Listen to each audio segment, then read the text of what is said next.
Good evening, and thank you everyone for joining us tonight. My name is Lisa McDonough. I'm the Deputy CEO of Customer Experience for Vaughan Public Libraries. So prior to the lecture, participants had the chance to submit questions during the registration process. So our speaker tonight will endeavor to answer those questions during the presentation. We also will accept questions via the chat function. And if time permits, we'll have an opportunity for people to ask questions in person following the lecture. So for now, I'm going to pass it over to Margie Singleton to introduce tonight's lecture. Over to you, Margie. Thanks very much, Lisa. So as Lisa said, I'm Margie Singleton, and I have the pleasure of being the CEO of Vaughan Public Libraries. I would like to begin by welcoming everybody to the latest installment in our lecture series, Reflecting on Racism and Discrimination. On behalf of Vaughan Public Libraries, I would like to respectfully acknowledge that we are situated on the territory and treaty land, 13 lands of the Mississaugas of the Credit First Nations. We also recognize the traditional territory of the Huron-Wendat and the Haudenosaunee. The city of Vaughan is currently home to many First Nations, Métis, and Inuit people today. As representatives of the people of the city of Vaughan, we are grateful to have the opportunity to work and live in this territory. So I'd like to again express my sincere gratitude to the Vice Chair of the Vaughan Public Library Board, Mr. Gary Thompson, who created and laid the foundation for this program. I also want to thank the staff and the speakers who brought this lecture series to life over the past few months. These are vitally important topics, and it's our role as a public library to explore them and encourage further discussion. Throughout the lecture series, we have discovered sources of inspiration, enlightenment, and hope. Our speakers have shone a light on difficult topics, and we've confronted hard truths through which we can all learn and create a better, fairer society. Today's session will be no different. Tonight, we are honored to have Dr. Carl James as our speaker. Dr. James is a professor at York University and the Jean Augustine Chair in Education, Community, and Diaspora. He has 2 books currently available in the Vaughan Public Libraries collection: Color Matters, Essays on Experiences, Education, and Pursuits of Black Youth. And the second is Seeing Ourselves, Exploring Ethnicity, Race, and Culture. Tonight, Dr. James will discuss the educational and social costs of life in the suburbs for Black youth. Please join me in welcoming Dr. James. Thank you. Thanks very much, Ms. Singleton, for having me and for inviting me to be part of this series. I've been to the others, some of the others, and I've listened to the others, and I'm thinking that, wow, these are people I'm following. I'm hoping that I will be able to energize the audience with the same kind of a level of engagement as I've witnessed in the weeks gone by.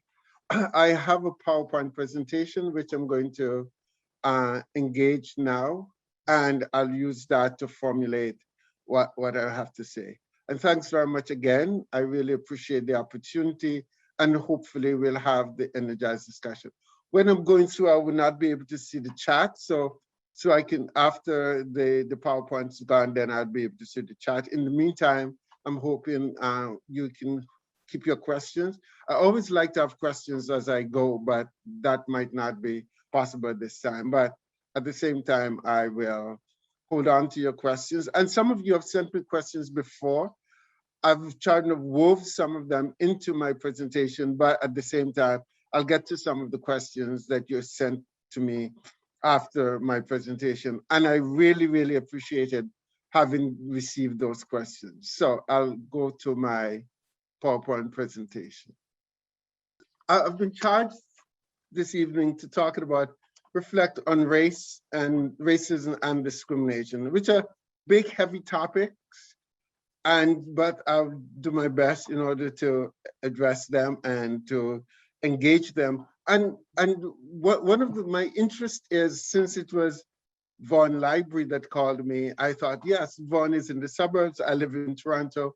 So let me look to see how I can also make it relevant to suburban listeners. So I'm going to do some work around that as I go on. but at the same time, let me start with what I want to say. So I always wanted to start with the fact that as we listened, we heard the presentation of the acknowledgement of the land, very important. But when we think of the land in which we occupy right now, Turtle Island, I always think that it's always useful to start with whose land, but also what this land represented. So if we're going to talk about racism, we have to talk of colonialism, we have to talk of indigenous people. And so I always like these evidence or these symbols of indigenous land. And the bottom right-hand image or left-hand image, you'll see it says, fighting terrorism since 1942. And you know, it's very important to also think of the place of indigenous people in this territory, in the work that we're doing. And so I cannot talk about Canada as a country or talk about racism without talking about colonialism, without talking of what has brought about the country that we are. And at least this time of the year, having seen, heard, and over again, we're reminded of the 215 indigenous children that have been lost, therefore means that we cannot forget the land on which we speak from.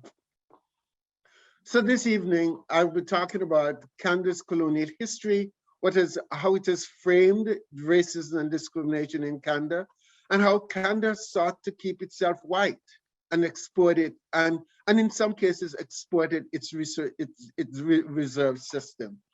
I was asked a question about critical race theory. I want to say that what I'm saying is very much framed by that critical race theory, especially if we've been listening to American news. We would have all been consumed by the idea that the federal politicians in the US want to outlaw critical race theory. And what does it do? What does it say? And how can we really talk about our country without having to think of the place of race, et cetera, et cetera. I'm also thinking of today's context with COVID. What's the implication of that? And how has COVID exacerbated the kinds of issues related to race and racism in our society? And I'll come eventually to the Black presence in Canada, looking at the schooling and education of Black youth and what that means. And in talking about schooling and education of Black youth, I want to also go on to talk a bit about what does it mean to do work with Black youth, schooling and education in the suburbs. I use a lot of Toronto District School Board data for me because I'm in Toronto, but how might it translate in the suburbs? And what's the difference between Toronto and the suburbs? So I want to start with Canada's colonial history, and because again, to understand racism, we have to understand Canada's colonial history. And in talking about Canada's colonial history, the images here, and I unpack these images in a while, you notice the image of the head tax, the Kamatagaru, Kumatgarta, Maru, and residential school. Residential schools, we keep hearing again right now, and that, of course, is important for us to pay attention to. So what do we mean by looking at these evidence of it? So, but before also going there, let's also talk about Black presence in the Canadian context.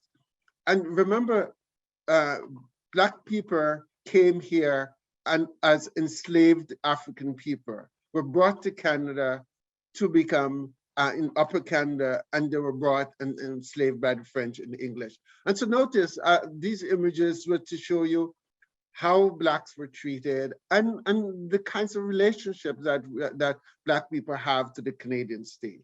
So, so they came here in very early. And remember, when we think of the Black presence, we think of Black people being here since the 1600s, 1624, 1628, and we know the slavery ended in British Commonwealth in 1834, but continued and so forth. So we have to start thinking, when we think of Canada, we have to think of the Black presence in those early years of Canada's existence. The other group that we need to think about is Chinese, and all these in terms of we think how Canada kept itself white. You know, I've been thinking of the question: have you ever been thinking as a racialized person or as a Black person ever been asked where you're from, or you're asked, and now we think of first and second generation, with a third generation. Most racialized people will have first, second, and third generation, and white Canadians would be fifth and sixth generation. Have we ever thought of that, people outside of Indigenous people? How is it that racialized people have us so new in Canada compared to others? And all that has to be dealt with and thought of as the way in which all these other racialized people were invited or expected to come to Canada. So when we think of the Chinese came for a particular reason. They were building the railroads, and therefore the Exclusion Act meant that Chinese were not welcomed, would not come. So therefore, most of the people who came were Chinese men. And of course, after a while, then they had the head tax that we're getting rid of in 1885. So all these means that these were the means by which Canada kept itself white. So when we think of the Prime Minister, King's statement, he said, and then he said, there will, I'm sure, be general agreement that people of Canada do not wish, as a result, to have mass immigration. And he was talking about the mass immigration that would bring large-scale number of people, as he called it, from the Orient, would come here. And he saw this, again, remember he's head of government. He's saying these would cause particular damage to our reputation as Canadians. That's, remember, the head of government. And this is what he was bringing forth to say why we cannot have Chinese. And the same thing could be said of others. And I'll come and of course, Black people were seen as not able to tolerate the cold climate, and therefore that's why the Black were not able to come here. Notice the way these things are constructed. It's constructed in a way where it seems like a nice, humane thing not to bring Black because they were not able to tolerate climate. At the same time, they were watching what was going on in the US, and therefore they did not want the same thing to happen to US in Canada. We have to think about that as well when we think of how Canada tried to deal with Indigenous people by sending them to residential schools because they wanted the mainstream to remain as was. And so, yes, we have to think of the Indian Act where Indigenous people went to residential schools that could not maintain their traditions and so forth. And one of the things when I think of the Indian Act and I think of how Canada remained Canada, I always think of how South Africa got the idea of having Bantu stands in South Africa. Where did it come from? Where did the blueprint come from? The blueprint came from the Canadian Indian Act and the reserve systems of Canada.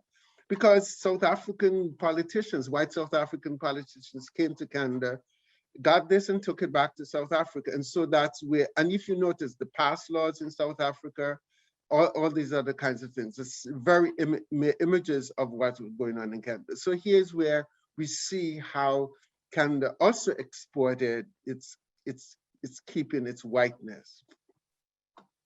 Again, as I indicated earlier, one of the ways in which Canada maintained itself, the Continuous Voyages Act. That means you have to be coming directly from your homeland to Canada, and no ships were coming directly from, except European ships coming directly from Europe to Canada. And to be able to come from India, therefore you have to have a direct voyage. So that direct voyage was another way in which people would be able to get to Canada. So what these and South Asian did, came here, rented a boat, came, and that boat sat in Vancouver Harbor and was unable to unload in the Canadian context. Some people were able to disembark because they had others in Canada, but the boat many of them went back to India because they were not allowed in Canada. Again, here is where, it sounds logical, continuous voyage, another way in which Canada maintained itself. And so that image is of Vancouver 1914. But we should always remember when we think of Jagmeet Singh, and as if these are new people in Canada. No, because if we look before, there were these Sikh people living in Canada even before, well over 100 years, and therefore those have become our stories. But how is it we don't know these things? And we don't know these things because the school curriculum, the history books we are reading are not telling these stories. And therefore, we need to think of how we might start retelling the story of Canada and the existence of everyone in the Canadian context.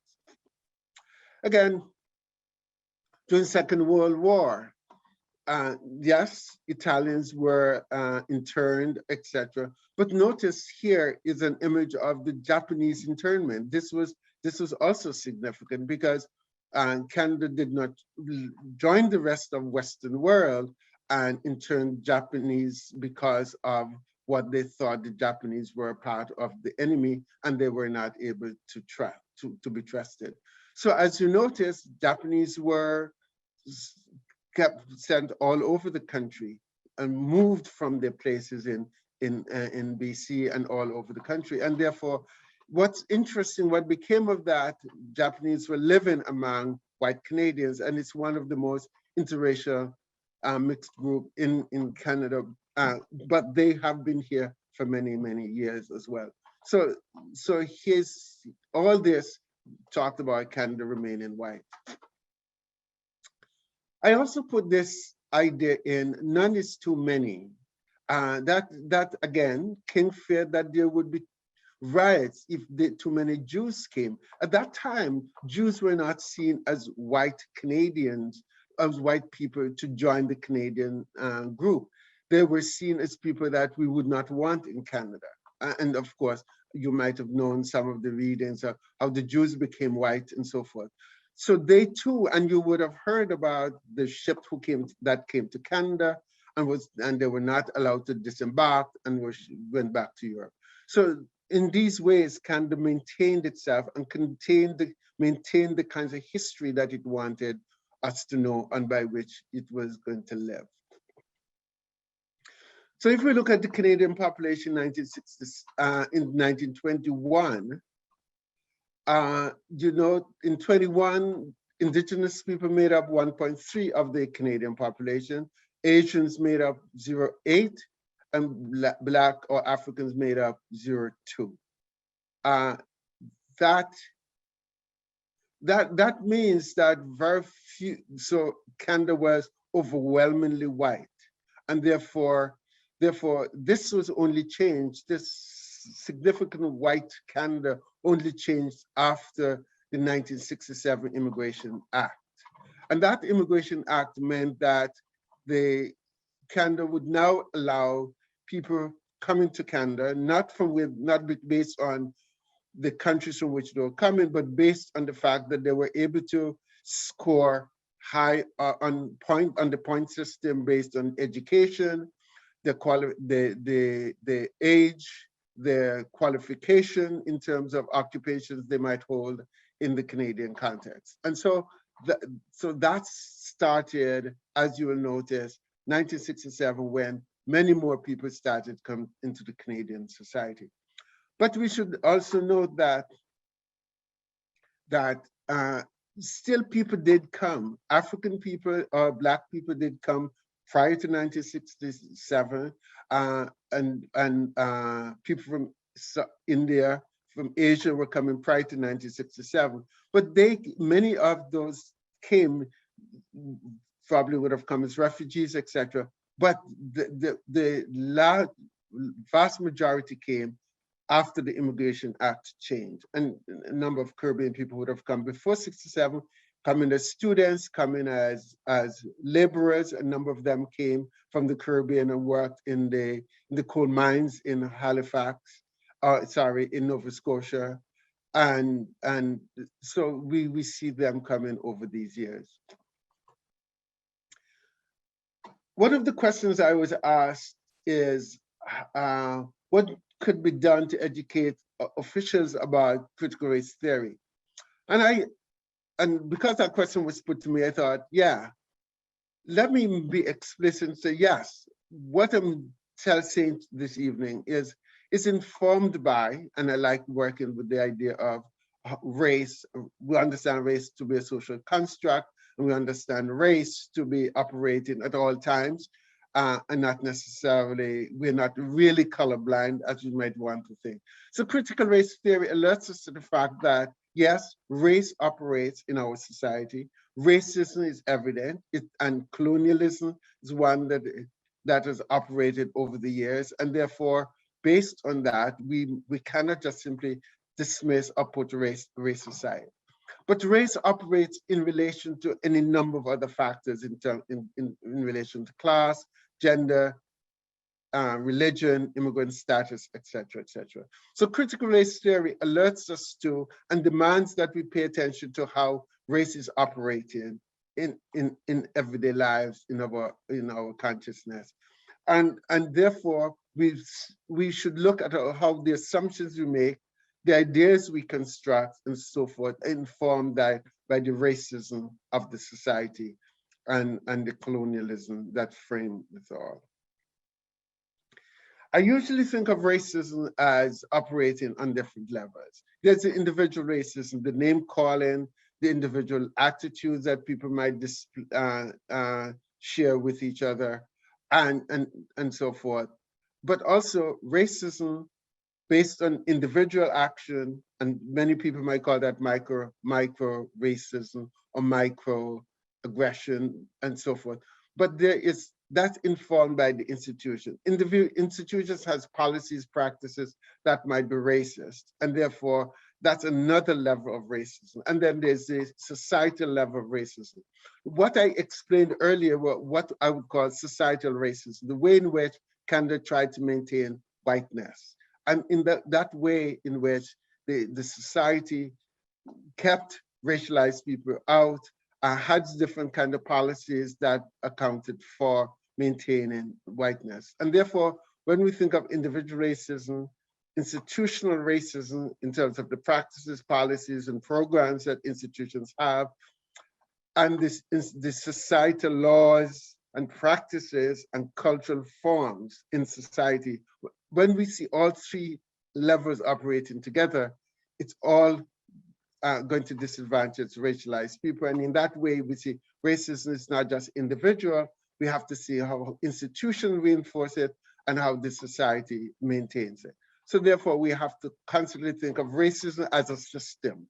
So when we hear people talk about systemic racism, we're talking of racism as totally integrated with one level operating within the other. All this operating within the structure of whiteness. And whiteness structures the set of relations that are historical, social, and political. And of course, maintain itself and distributes the opportunities based on whiteness to others. And therefore, we have to see how whiteness occurs and maintains the system in which we live. And therefore, if we're really going to deal with racism, we have to also understand the place of whiteness. Whiteness is an idea of structuring. We're talking about it advantaging some and disadvantaging others. But again, I'm talking of the policy program, the ideology of whiteness. And as Flores argues, racism find themselves disadvantaged within institutional context, not necessarily because of openly discriminatory barriers, but because mainstream institutions were neither designed to reflect the realities or experience, nor constructed to advance their interests or agendas. So as I said earlier, I'm very aware that we are having this discussion this evening during COVID-19. What does COVID do? And I think of COVID as exacerbating the inequities that exist in our society, not only in health, but in terms of the social and educational conditions and relations. And as you notice, insofar as our country never, we're always reluctant to take seriously the idea of race. When we look at COVID, notice how race becomes a very, very significant piece of information that we must take into account. So, for example, as you notice, these black lines indicate who are significantly implicated when we think of the COVID situation. Notice Black and South Asian people and Southeast Asian, 70%, 21%. This is Toronto, city of Toronto last summer. And notice the fact that Black and South Asian and other racialized people are tremendously affected by COVID doesn't necessarily mean this is genetic. It has to do with the work that they're doing, if they're more likely to be seen as frontline workers, if they're more likely to be seen as workers, if they're likely to be seen in crowded homes, if they're likely to be living in communities where there's a high level of low employment, low income, et cetera, et cetera. So we have to start thinking of those people as having that high level of COVID situation based on social conditions and not necessarily because of race or the ethnic origin or the conditions that they deliberately set out to construct for themselves. But we have to start seeing of how does our society evolve a kind of situation where these people based on race, again, are affected disproportionately from white people. So I'm hoping that as you notice over and over again, we have a society where race, whiteness plays a role in how things evolve. So I know I was asked to talk to us about schooling, education, and particularly the situation of Black students, and I'm hoping that I can get through all of this so far. Okay, so when we think of Black students, we have to think of what I set out is the context in which Black schooling and education is taking place. So what does that mean? I want us to listen, first of all, to this comment of what this young man says, says what it means to be a Black Canadian, and then afterwards I'll continue the presentation. To be a Black Canadian is to be stuck between worlds. Not Canadian enough for the Canadians, but not cultured enough for our parents' countries. To be a Black Canadian that has been here for multiple generations is to be unacknowledged and all but forgotten. To be a Black Canadian is to be welcomed with one hand and oppressed by the other. It is to be muted. It is to be sold on the story of inclusion while being denied of your own experiences. To be a Black Canadian is to be the younger sibling of Black America. They are the more popular child and always get the attention.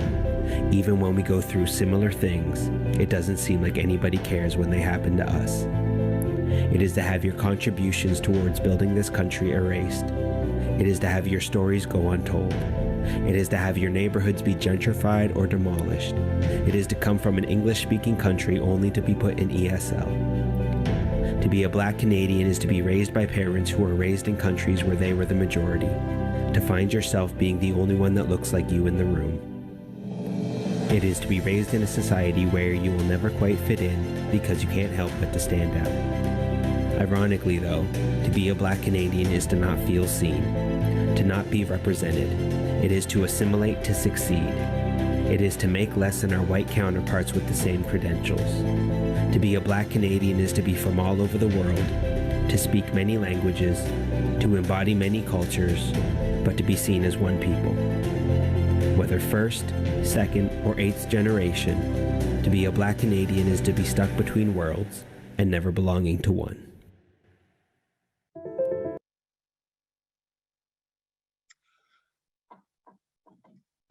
We will get some discussion of that afterwards. But in the meantime, I thought that we also look at how Black people and others in the Canada situation is.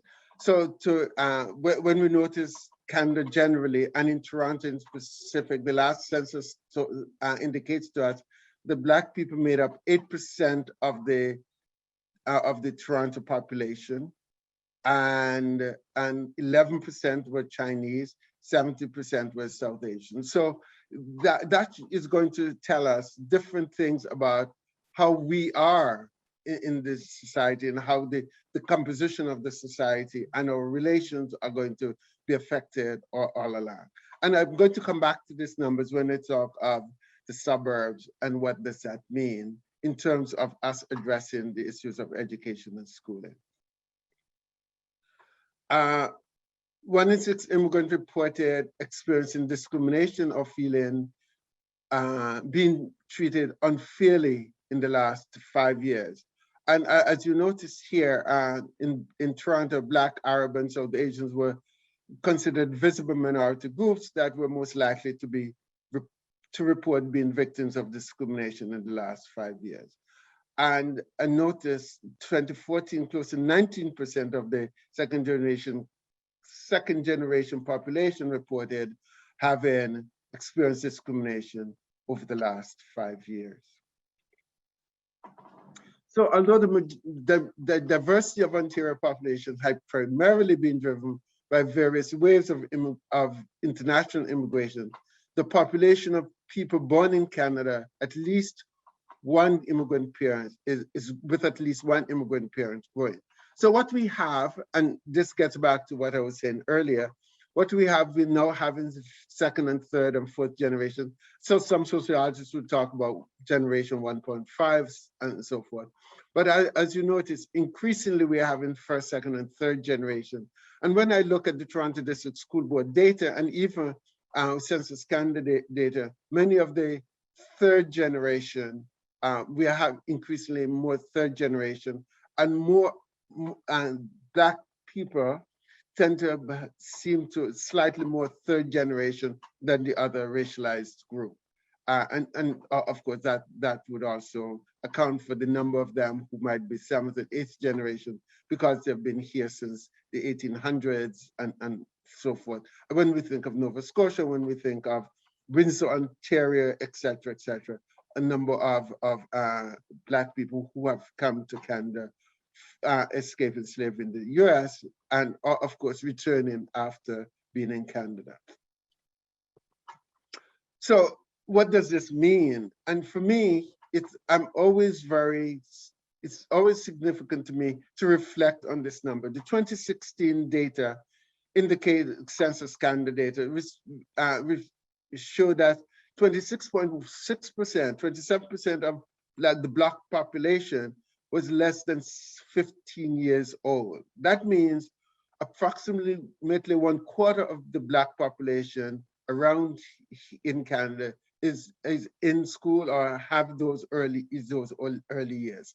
So for the Black population then, it's been younger. I think Indigenous population might also be quite a young population. So what that means then is that COVID and all those other things that we're talking about that's happening right now is going to impact differentially the certain population in our Canadian system. So the more people that you have in those going through school now, during COVID, we're going to have to start thinking of how is that population being affected because of the age at which they all getting that education. So that's an important concern that we need to bear in mind. Again, when we think of African Canadians or Black Canadians, here's one of the things I think about, and this is, I'm using this to contrast what we're going to see later. Notice, Census Canada told us that compared to Canadians generally, despite experiencing discrimination, 44% of Black individuals versus 33% of Canadians, Black people always felt that they were able to bounce back from experiencing discrimination. That's 44 Black people compared to 33% Canadian. 65% of the Black Canadians versus 48% of Canadians always learn something difficult from their difficult experiences. 41% of Black individuals said that after difficult experiences, they were always able to continue going. That's compared to 32% of Canadians. And 75% of Black individuals felt that the employment opportunities were better than those of their parents. That's compared to 55% of the rest of Canadians. What this image says is that there is an optimism and a resilience and a hope by which Black individuals seem to be living. And it's clearly happening that way, because obviously to be able to survive and deal with the racism and so forth that they experience, there has to be some level of hope and optimism, despite sometimes this hope and optimism might be false or might be cruel. Nevertheless, this data is showing that to be the case. And one of the areas that I'm particularly interested in is, what do Black young people think of the education that they might want to eventually get? This data from Census Canada as well also showed you when young people were asked between the ages of 15 and 25 in 2016, were asked if they would like to obtain a university degree and think that they would eventually obtain that university degree. Notice for the Black young people, 93%, 94% of them said they think they will expect a university degree. That's compared to 80-something% of the Canadian population.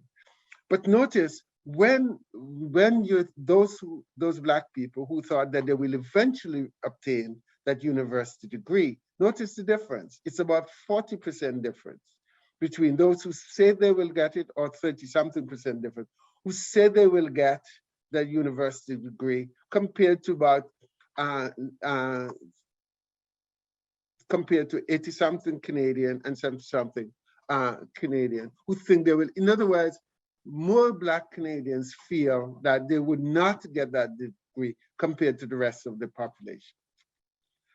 That's significant for us to think through, because how is it that there's that optimism, that possibility of seeing the role of that education should play in their lives, or they expect and want education to play a role in their successes, but nevertheless, they seem to know that they will never obtain those qualifications that are necessary for them to survive in the society. Why? In research that I've done over the years, and many of you might have referenced it, and I did this with Tanya Turner and others like Sam Tetler and Rhonda George. What we found that Black students, and we talked to young people between from Peel region, York region, Toronto region, and Durham region. So we got the entire Southern Ontario in the GTA. What we heard from parents, teachers, students, and young people, that teachers' low expectations responsible for the outcome of Black students. Streaming of Black students into non-academic programs. They tend to be streamed in applied or locally developed rather than into academic programs. We hear about more punitive disciplinary measures, like they're being dismissed from classes, or expelled or suspended from classes, even as young as 7, 8. These things are having particular implications. And of course, there's that sense of school that they would have that would have an implication for their eventual outcome. And the absence of representation in their classes. And of course, also they would talk about the absence of representation, both in terms of class material, in curriculum, and the absence of Black teachers. A number of students will tell us that they did not have, and many of them would say, how the teachers were also very important to their successes and so forth. And again, as we said, high suspensions, expulsions, and of course, you do know that would lead to dropout. This also, we should say that the Ontario government recently is talking about de-streaming and de-streaming math, grade 9 math starting this September. So obviously that's a way forward, and we can have a discussion about what does that mean, and will this streamed class really benefit in the way we'd want it to benefit? And that's one of the discussion questions that we can have later. I give you all these stats and I give you all that. And one of the things I'm thinking here when I see that is how the school system is failing Black students. And of course, the data shows that the Census Canada data show that, and we have that discussion. But here's what we observed last February when the Toronto Star carried an article showing how the school system has failed or is failing Black students. And I raise this because if the data is showing what we're showing and we're not taking seriously what this data is saying, therefore, how are Black students going to really be fully engaged in the system unless we change the way we address these things? So this was a headline for a Toronto Star article. And she wrote this article, and then one Canadian letter to the editor talked about when they went to school, there was no food banks, no soup kitchens, et cetera, and they went on to say that Black youth are having it much better than they did. Therefore, what are Black youth complaining about? So therefore, it's about them. It's about them. It's not about the system. Here's some other reaction. The stats show that parents of Black youth are failing their children, not the school system. Another person wrote how some of the young generation Black are failing Canada. And another person wrote, here's crazy thought. Maybe some immigrants group are responsible for their own failure. The very fact that some immigrants are successful is proof that Canada is not failing immigrants. And then one person said, why is it equally dark-skinned Sri Lankan can do well? Why can't Jamaicans do the same? Most of the police can't differentiate between Tamil and Black youth. So they're brutal to both Tamil youth, come out of the same experience, beating the racist system. Why? So in other words, they get brutalized, Tamil and Black youth, and why are Tamil students better able to come out of that experience compared to Black youth? The point is, for me then, we can't lump all these racialized groups together and tell one single story about them. There are differences. They have different histories to Canada, as I observed and I showed you.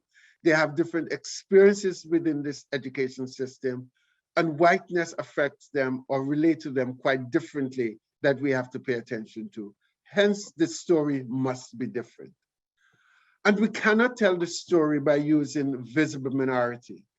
It's interesting to always remember that the term visible minority, according to the United Nations Committee on the Elimination of Racial Discrimination, they told the Canadian government in 1997 that the term visible minority was not a proper use for, and it's discriminatory because of the way it's used, and it's a discriminate. So the United Nations was suggesting that we get rid of the term. Nevertheless, we continue to use it, and it continues to inform data without disaggregating that data. And that data should be disaggregated because visible minority doesn't tell us the full story of all the groups' experiences in the Canadian society. I think here also, and I'm going to be ending shortly, I think here also of how we might think of the situation in these respective suburban communities. When we look at the data in 2011 and the data in 2016, notice increasingly we're getting a higher proportion of young Black people moving from Toronto and moving to the suburbs. So the suburbs have been growing significantly. As you notice, look at how the suburbs have grown compared to the Toronto growth in terms of the Black population. So increasingly people moving from the city and moving to the suburbs. They have bigger houses, and there's an assumption that the situation will be better if they go to the suburbs. But they equally find the suburbs. When I interview young people who live in the suburbs, they also tell of very similar stories as I'd get in Toronto, or even somewhat different stories because of how they are located within those suburban communities. And when I think of Peel, and here we might be concerned with York, notice with the York region, and we see the Black population here, 5%. The Black population is higher in Durham, and it's higher in Peel. It's not as high in York region.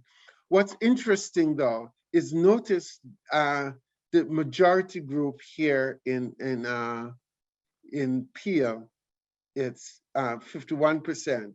So when we go to the schooling system in Peel region, the public school system, we see significant number of those students are South Asian.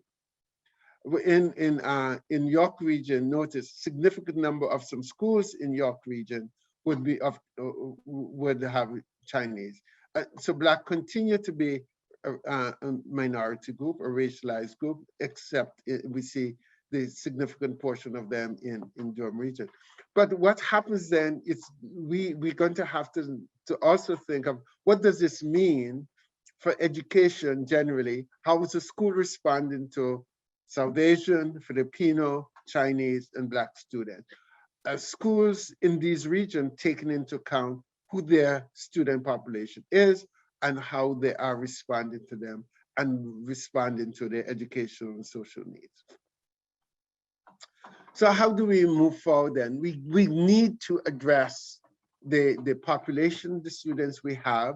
We recognize that racism, as we have understood it is likely a factor in these students' lives, and therefore schooling has a responsibility to be responsive to these students' needs.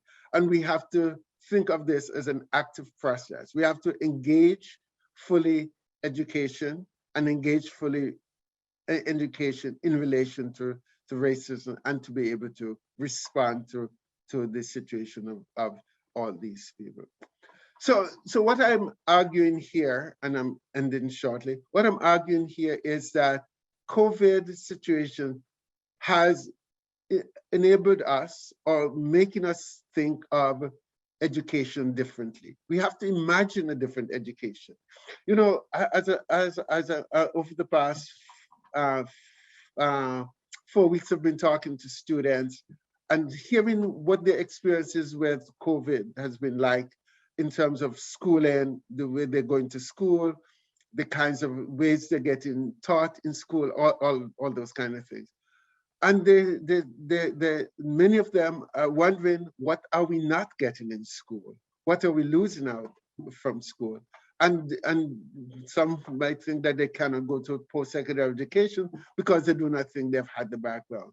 So COVID has had us now thinking about how we might start to rethink education and reconstruct an education that would be responsive to the students' needs, to take into consideration how they might have been disadvantaged and how that disadvantage has been influenced by their race. So we cannot assume that everyone had the same advantage in access to education over the past year and a half. And as educators, we're going to have to give some attention to that. And we have to reimagine the opportunities that education and schooling it's providing and making it possible, accessible to the young people. We have to start thinking of the policies we have. We have to think of the curriculum that we provide, and we think of how the voices we're going to have to enable in the schooling system in order to enable students to be successful. I think here that we need to think of what should we be doing in our classrooms to provide students, all students, an equitable education. And I think of equitable education differently from I think of equality education. I think of equity as teaching, paying attention to people's differences, and I think of equality as teaching people the same. So therefore, what we need to move to is the equitable situation, or equity. We have to treat students differently because of who they are, their race, their social conditions, and so forth. Because treating people the same doesn't mean that we're treating them equitably. And so we have to do a different kind of education when we return to our schooling in September. And therefore, it's incumbent on all of us to address this situation now, because otherwise, not only will our students and young people miss out on things, the entire society will.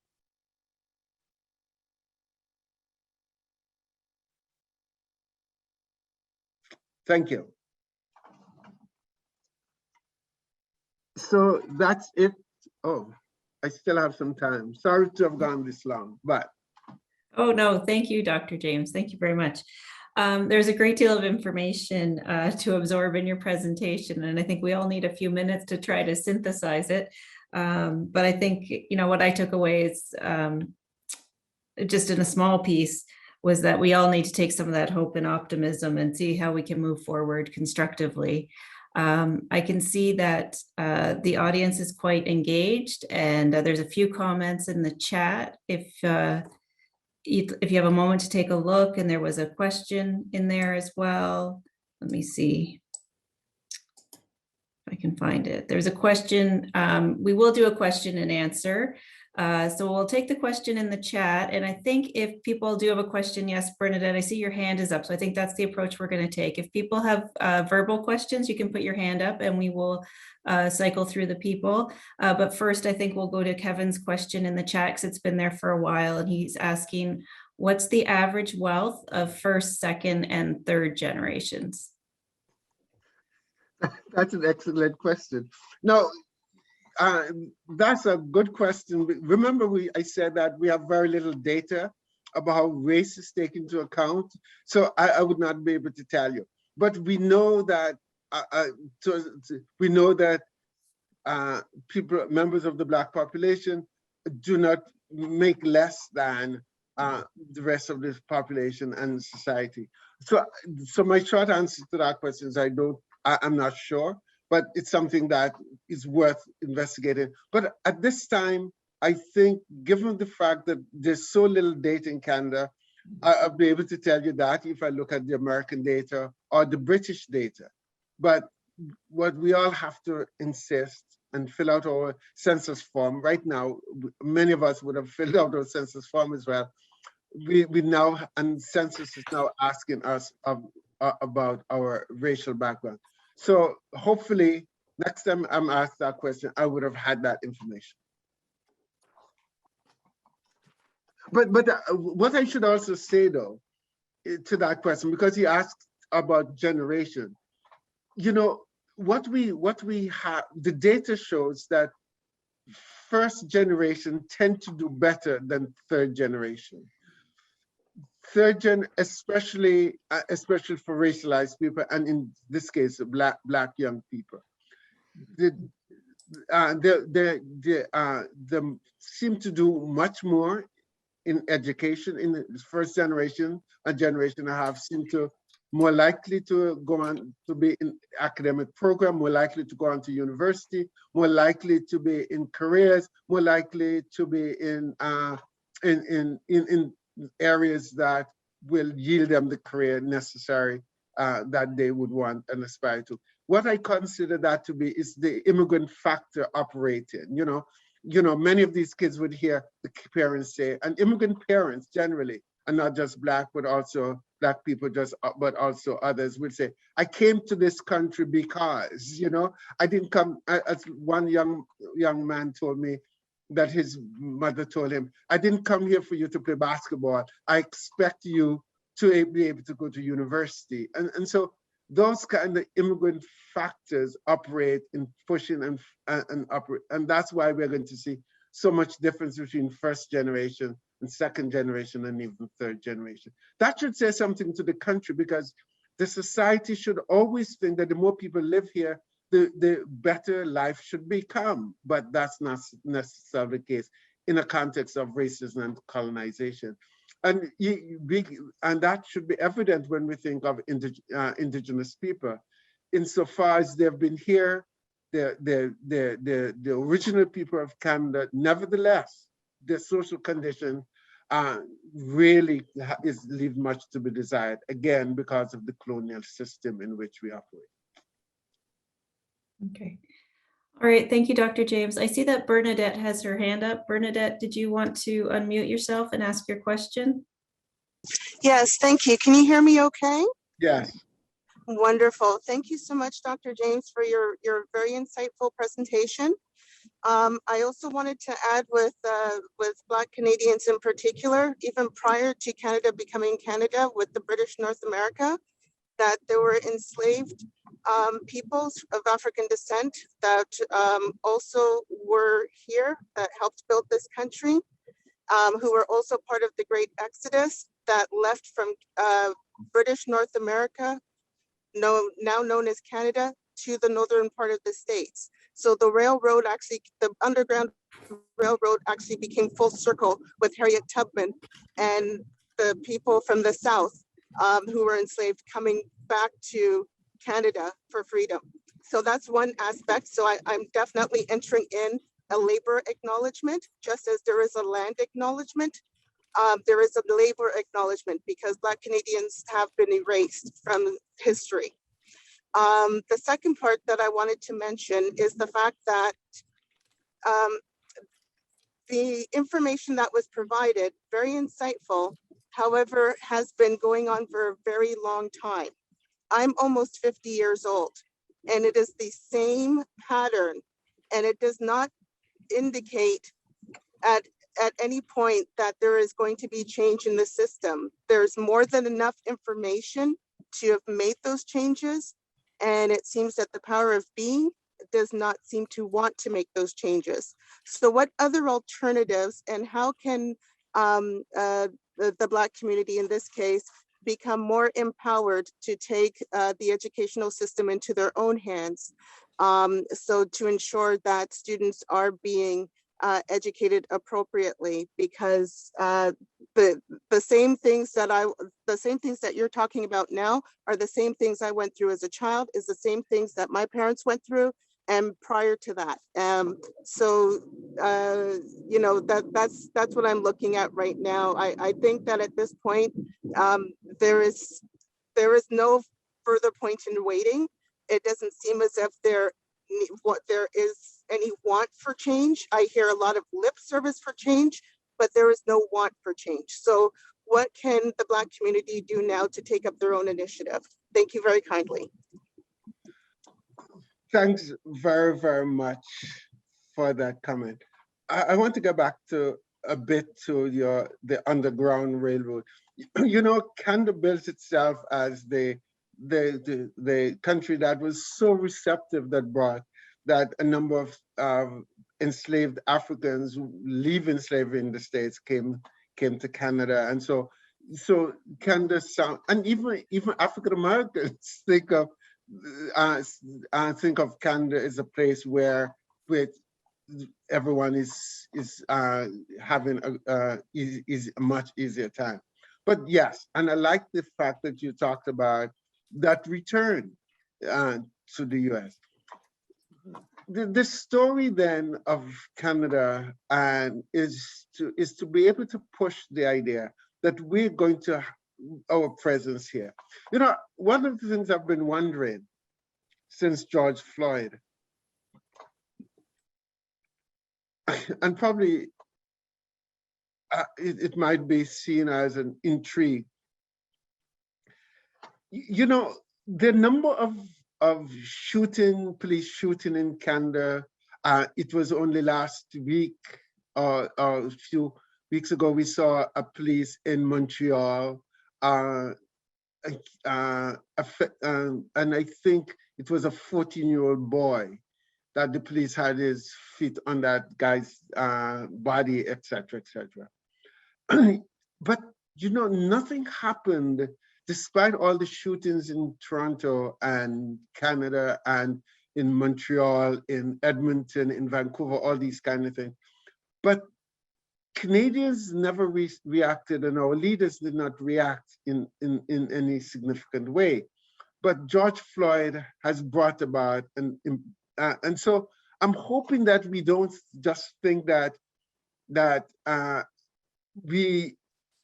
it must happen in the US for us to start looking at ourselves, because we have to start looking at how our situation is and also address it. So in this case then, we cannot constantly think about and use examples of the situation of Black students in the US. And I've seen researchers constantly use the situation of Black students in the US, even in our material, in order to talk about the Black experience.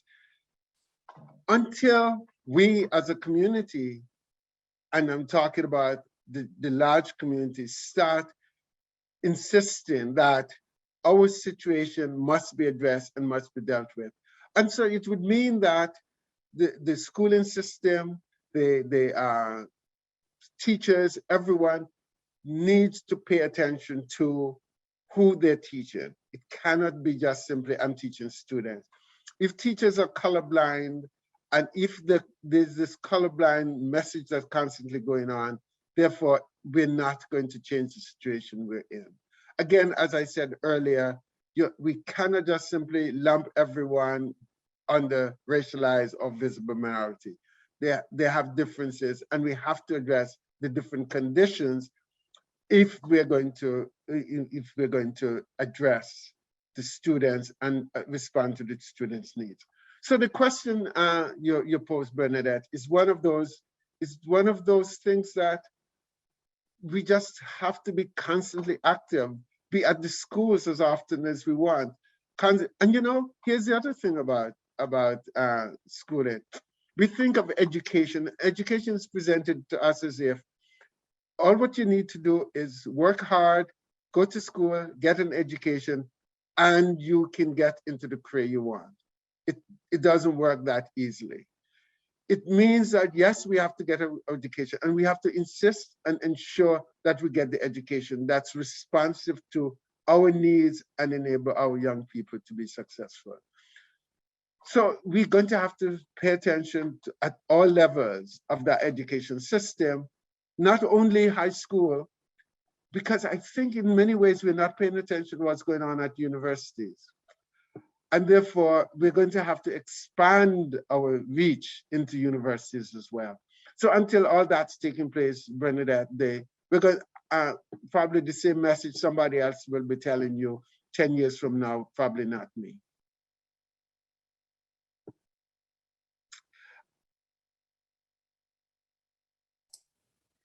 All right. Okay. Thank you, Dr. James. We have another question that came through chat is, how can one create a positive classroom culture for all?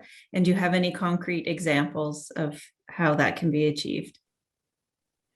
You know, I've been working with some students, and these young people I was talking to, I quite liked, I never thought of it that way, but this young student, grade 12, was saying, you know, our classes should be classes where that we're not taking for credit, but a class where we get an experience.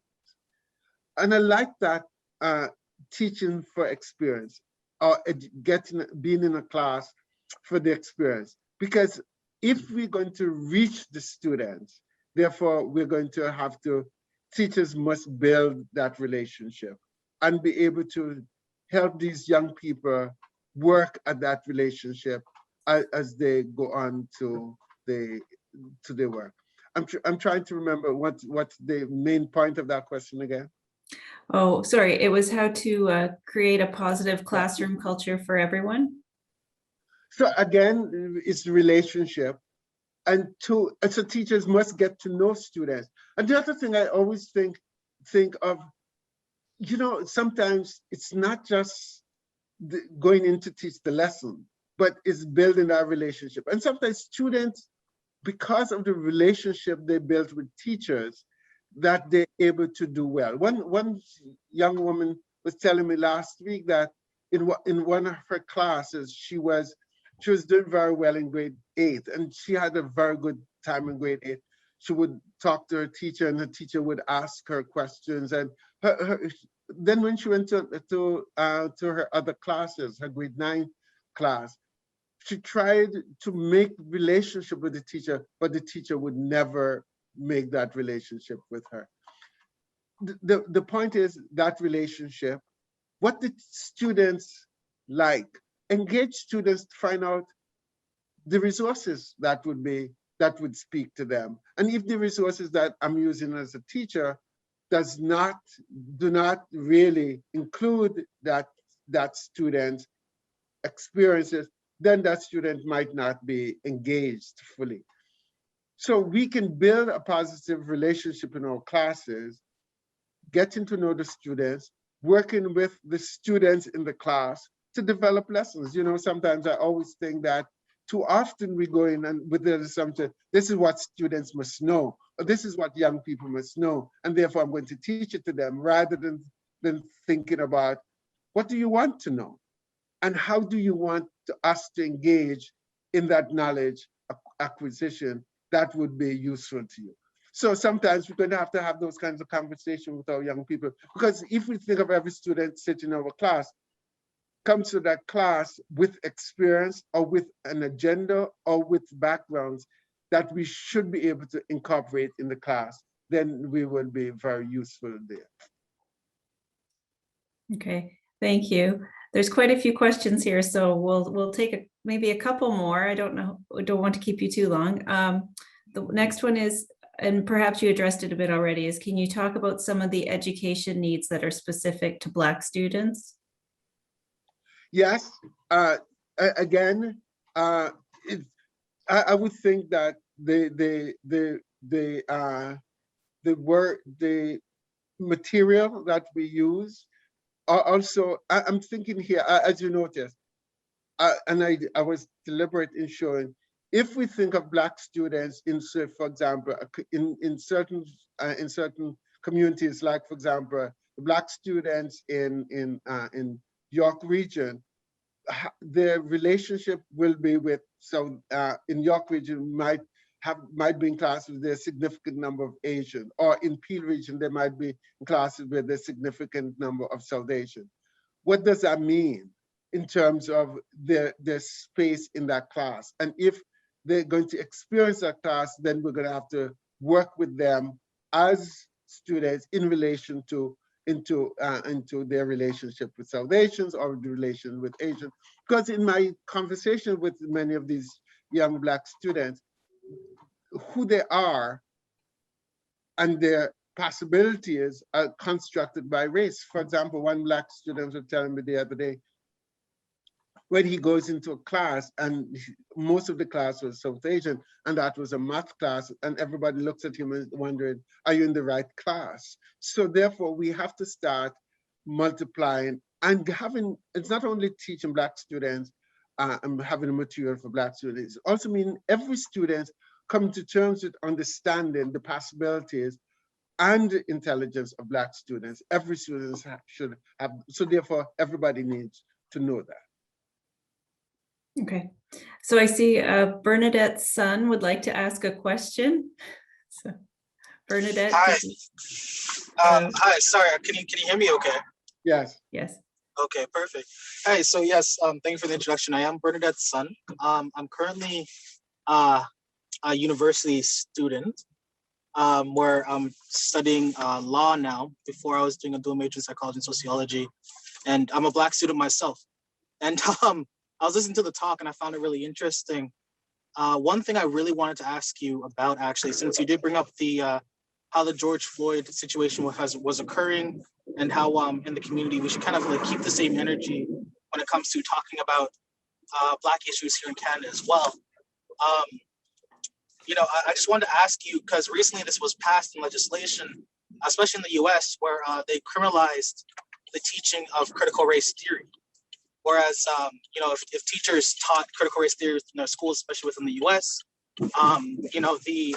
the school itself can actually be essentially penalized monetarily by the state, which is pretty dangerous, because of course it means that then youth and the like will not be able to actually learn about the history, because now it's been officially criminalized within the US, or at least it'll be more difficult to have access to that.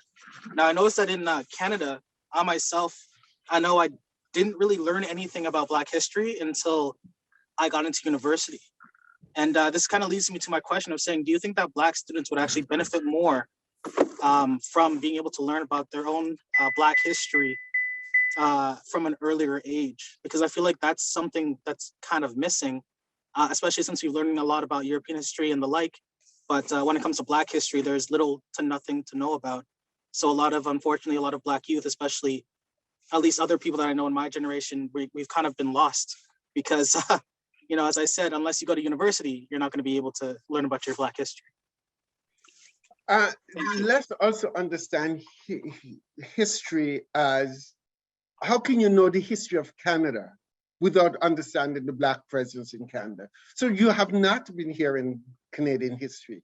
You have not been getting a fulsome history of that history that you have been calling Canadian history. Is an incomplete history, because it doesn't tell of the entire Canada and all the people who have contributed to the building of Canada. But it had talked about how Canada was built, the economic contribution. So therefore, how could you omit that? So therefore, what we might want to call Black history is also a history that informs the larger population. And therefore, for me, we would want to think it's not just simply bringing history for Black students to know about. It's for white students to also know that the history that they need to know is a history that's filled with everyone who contributed to the building of Canada. If we think here of the Canadian context, and we think of quote unquote whom we call the fathers of Confederation. So when the other people around at the time, were they just sitting down and not making a contribution to the ideas? So Africans have a saying, until the lion tells writes his or her own story, therefore the hunt will be told by those who choose to do so. So the fact is, we're going to have to push that idea that we all must become involved in it. But just don't think that it's only about, it's not for us to only know about us, it's for others to know, and for that history to become mainstream, and see that it's also informative for everybody. And so that's what I would always push. And there was some, thank you. Thank you. Okay, I think Dr. James, I have one last question, and it's how to manage or navigate in areas of the suburbs with low population of Black community. That's if the schooling system is to be responsive to everybody in that community, that whoever the Black students are, they must be also given the necessary kind of education that's required. So it should not be about the numbers. It should be about responding to the students in that class, and whether they're 5 or 1, that is absolutely important. So because I think about sometimes if we're only going to respond to this class of 20 Black students or 15 Black students, what about the one that's in that class or in that school? Shouldn't that student also be getting an education that makes him or her or they look and feel that they are responsive, that they're becoming really important, making important contribution to the society? We cannot afford to leave them out. It's absolutely critical to do so, to engage them and fully engage them in the education system. There were a number of other questions here on my list. And I know you say we've run out of time.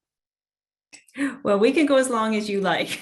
So please feel free if you want to address a few other questions. I'll leave that to you. Go ahead. One of the questions I had here, we can see that dismantling racism and discrimination seems to be a very slow process with many, many barriers along the way, some easier movable than others.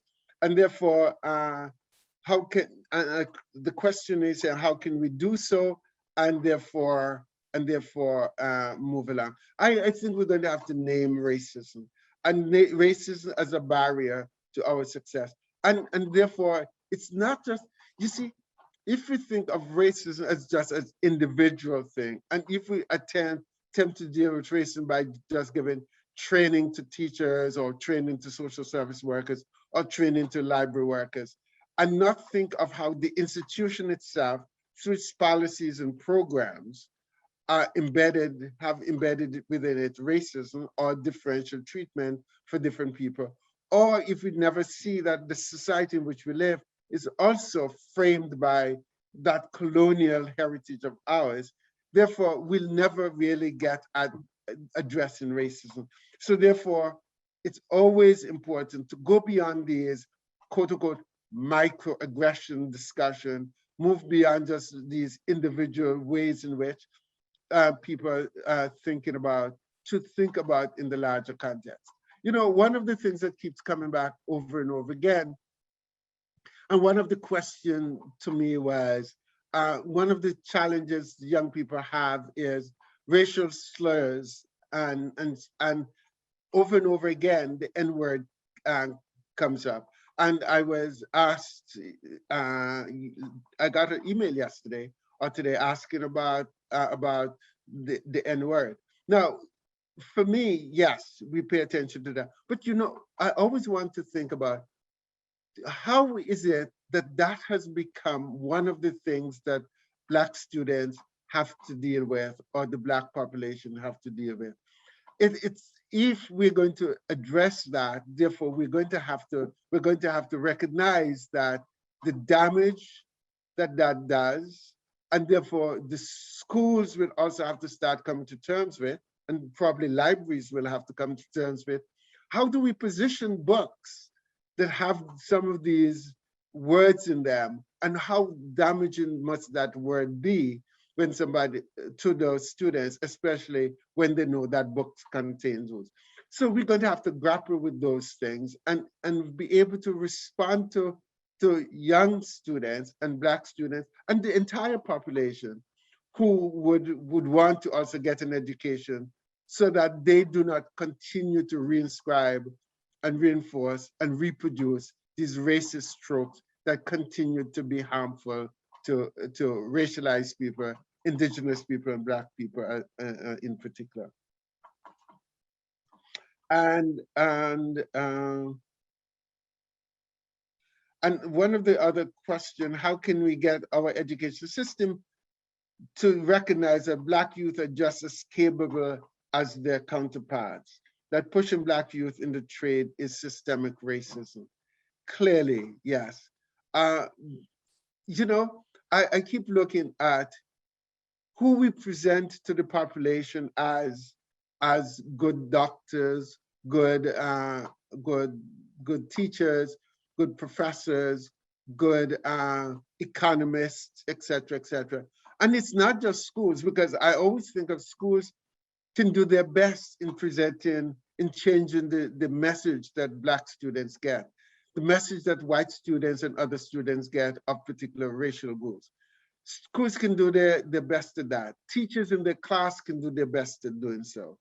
The school board can do their best in doing, but if we don't see that image and those things being carried out in the larger society, if the media, in the news reporting, in the programs they have, do not reinforce what I, as a teacher, trying to do and convey to students, if the media do not produce those kinds of things, reinforce that, then sometimes what's done in the classroom or what the librarians might be trying to do might be seen as, oh, that's for just that area. Because you see, this is the norm, because this is the norm in society. So therefore, this, what we should be after, and while this discussion is with teachers and community people and librarians, while it is that, it has to be a whole society thing, or else it's going to, these things will be perpetuated and we will not really have moved very far in terms of the kinds of conditions that we create for our young people and young Black students in particular. Any other questions that come up? There was one question, and then I think we'll close it at that. But it's an important conversation, so we'll take the time, of course. It says, do you think that de-streaming grade 9 will help Black students, or would it be better to make a conscious decision to support Black students and encourage them to pursue the academic track in high school? I like the last part of that question, and I agree very much with that. And I have mixed feeling about de-streaming. I like the idea that de-streaming grade 9 is absolutely important. And we need to get rid of streaming. But I keep wondering, what does it mean in a society where all of us grew up in a streamed classroom? We understand streaming to pick out the bright ones from the not so bright ones. That's what we understand. And if I was a teacher, I've grown up and I've been taught about this is grade 9 academic math versus grade 9 general math. If I've done that all my life for 5 years, 10 years, and I'm now going to be placed in this stream, what work has been done, or what work do you expect of me to do in order to really remove myself from the streamed way in which I think education is to be produced? I think of sometimes how streaming in the de-streamed class might be reproduced, but differently, because we're so accustomed to streaming. So in the de-streamed class, there might be streaming as well, unless there's work done to start rethinking and reorienting the approach to what we do, with the idea that we have to treat everyone equally and not just think of in streamed ways and in streamed life.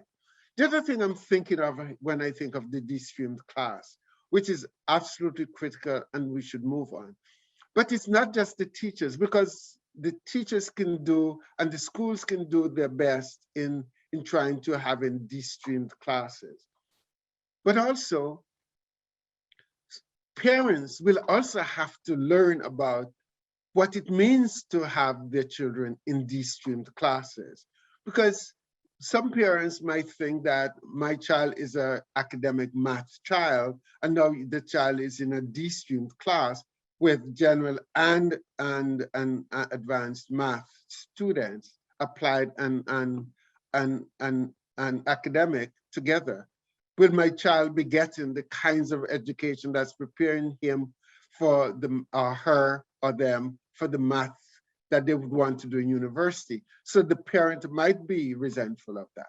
Or it might be not the parents might be supportive of that idea.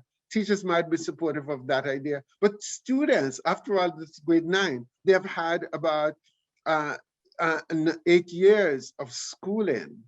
They have learned what it means to stream. They've learned about their peers being not good at math or not good at science, et cetera, et cetera. Now you're telling them to suspend all that thinking and now think you're going to be sharing class the streamed math class with a student that you have thought might not be good at math.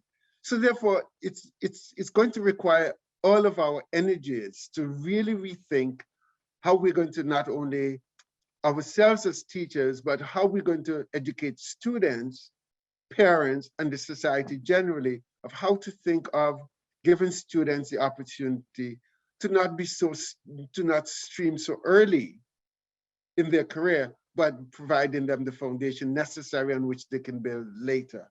So to expect that students are deciding, I'm not good at math so early because I might not need it later. It's nice to know that we're going to suspend that decision for later, because in that way, that there would be more career options open for that student, because they're going to not make those decisions so early in their life. That's one of the problems with streaming. And that's one of the good things about getting rid of it. Thank you. Okay, thank you, Dr. James. I think in closing, I'd just like to thank you very much for joining us tonight. It was an excellent presentation, and I know the participants are very engaged with many questions, and I thank you very much for taking the time to answer each and every one of them. Before we leave tonight, just would like to thank everyone else in the audience for attending and for being a part of this important conversation.